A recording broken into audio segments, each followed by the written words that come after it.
I'm just saying it again. Same point. Jesus made it clear. The abomination of desolations, because Daniel remembers the only person in the Bible that used that phrase. It's the central event that helps us understand the negative dimensions of the end times. It's the central event. It's the only event Jesus talked about, political, religious event, that signals the end times. The only one that Jesus spoke about directly. Paragraph D. Now there's many implications to this. Because what the abomination of desolation is, just in one sentence, it's the Antichrist putting an image of himself in the temple in Jerusalem. And when he puts an image of himself, a statue, but it's more than a statue, an archaic statue. It's very dynamic image or statue or idol, but I'm imagining it's going to be state-of-the-art technology with supernatural dimensions and demonic power being manifest around it. Don't think of some archaic old statue. When he puts the image of himself in the holy place in the temple, he says to the nations, now worship me or I will kill you.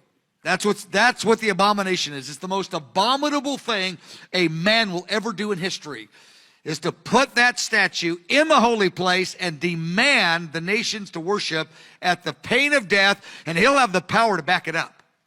It's the greatest abomination in history. That's why it's called the abomination.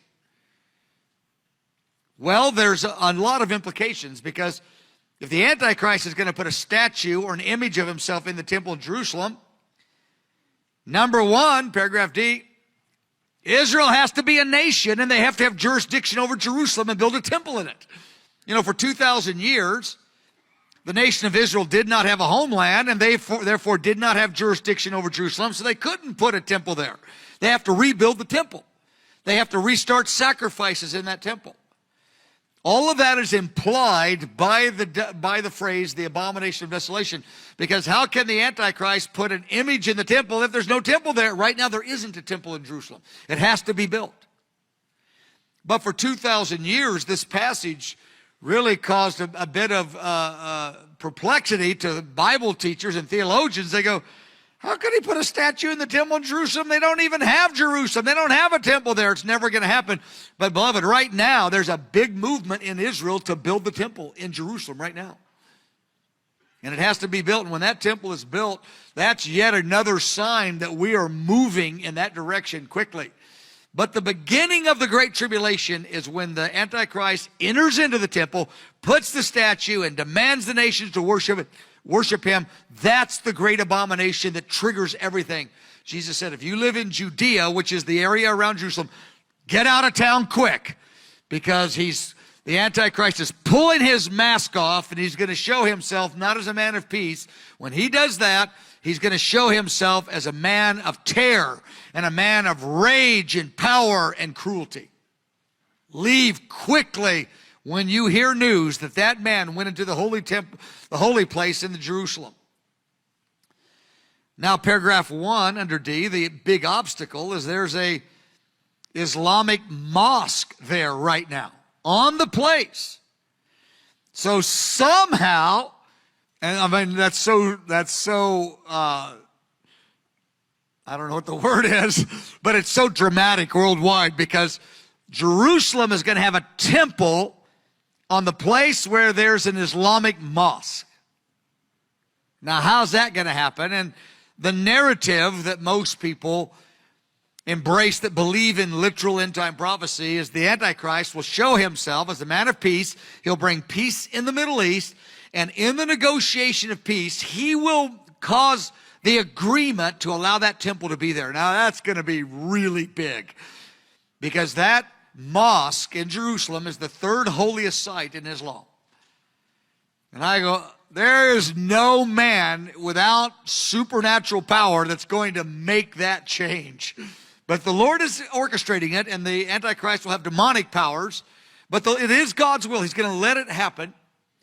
And the nations will be just amazed when Jerusalem gets to build a temple there, or they get to have a functioning temple. We don't know how it's going to happen, but it's going to happen. That implies, again, the narrative is that he's going to bring peace in the Middle East first, and then he's going to tell the Jewish nation, hey, I'll give you a temple, and I'll let you put sacrifices, daily sacrifices, like in the days of Moses. And Israel, the religious community of Israel, they will be so excited, they'll buy the peace treaty. They'll say, okay, if you'll give us that. But the problem is, after a little bit of time, the Antichrist stops the daily sacrifices, says, no more sacrifices. He's going to break the covenant. He's going to pull his mask off. I'm not a man of peace. I'm a man of war. I'm a cruel man. I'm a beast. You're not going to offer sacrifices to the God of Israel. You're going to worship me or I'm going to kill you. And he's going to make them stop the sacrifices, which means they cannot practice their religion towards the God of Israel in the way they understand it. That's the narrative of what's going on here. Paragraph E. The abomination of desolation is mentioned 8 times in the Bible. Now it's mentioned 4 times by Daniel, the phrase, some form of the phrase. Jesus is quoted 2 times saying the phrase. And then Paul the Apostle and John the Apostle, they don't use the phrase, but they describe the reality of the abomination of desolation without actually using the phrase the abomination of desolation.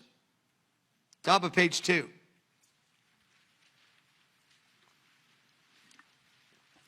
Okay, just to be real simple, and I just want to be as super simple and clear. What is the abomination of desolation? Well, I've already said it 3 or 4 times, but I'm going to do my main gift. My main gift is repetition.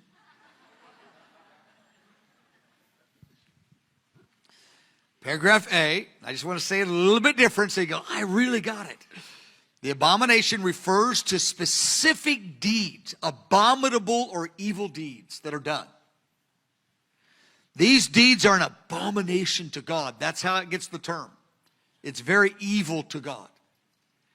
These deeds, these abominable deeds, they lead to desolation, or another word for desolation, they lead to destruction.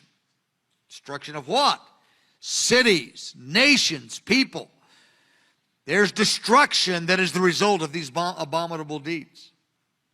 Paragraph C. Now, when the Bible describes the abomination of desolation, in the New Testament, the emphasis is the Antichrist putting his image in the temple. So the New Testament mostly develops that idea. The Old Testament, they don't talk about the image in a direct way. The biggest thing the thing that Daniel emphasized most, that the angels told Daniel, it was really the angels giving it to Daniel, is that the sacrifices would be stopped, which means this evil leader who showed himself as a man of peace will take his mask off, show himself as a man of war, a cruel man, and he will stop their religious practices to the God of Israel and demand that they worship him as God and forsake the God of Israel. That's what it means when it says he stops the sacrifices. He's telling them you cannot do religious practices to the God of Israel. You have to now worship only me and disregard him. That's the bottom line point. When the angels told Daniel over and over, this evil man is going to stop the sacrifices. He's going to interrupt the Jewish religious practices and make them illegal. That's what it means by stop the sacrifices. Paragraph D. The abomination, the evil part, will occur 2 ways. Part number 1, the first part of the evil, abominable deeds is the Antichrist is going to demand to be worshiped. He says, I demand it. God says, that's an abomination to me. You demand it. But number 2, the second part of the abomination, millions of people are going to accept it. That's an abomination to God, that the masses accept it. Both of them are 2 aspects of what is abominable or what is evil in God's eyes. Well, paragraph E, the desolation or the destructions, in other words, you could put for desolation, it will occur in 2 ways. Number 1, the Antichrist will cause desolation. Anybody that refuses to worship, he's going to try to destroy them. If a nation refuses, he's going to attack them. If people refuse, he's going to give the mark of the beast and says, I'm going to starve you out, and if I catch you as a criminal of the state, I'll make it illegal. I will have you executed. So he's going to create destruction to anybody. Well, he's going to try to. He's not going to succeed. As I've said before, and it will be really clear when we get to Daniel 11, the Antichrist wants world leadership, but he never gets it. He has influence in every nation, but he does not dominate every nation. Even at the very end, there are nations resisting him. Even in the last weeks and months, there are nations that are resisting him, not because they love Jesus per se. They don't want this evil man. Just like nations resisted Adolf Hitler, not because they were just devout. They didn't like Adolf Hitler. And I mean, there will be godly leaders in some of those nations. That's not my point, but my point is this man's evil will be so apparent to many that nations will be resisting him to the end. He never, ever conquers all the nations, because some people have the idea all the nations will be under his dominion. He will be influencing, he will be harassing, he will be trying to dominate every nation, but he won't succeed. So he will cause destruction he will try to cause destruction to whoever refuses to worship him. He will succeed in many places, but not entirely. But number two, the destruction comes another place. It's from God. For the people who do agree to worship the Antichrist, God releases judgment on them. So you get the Antichrist judgment if you say no, and you get God's judgment if you say yes to the Antichrist. This will cause desolation all over around the world.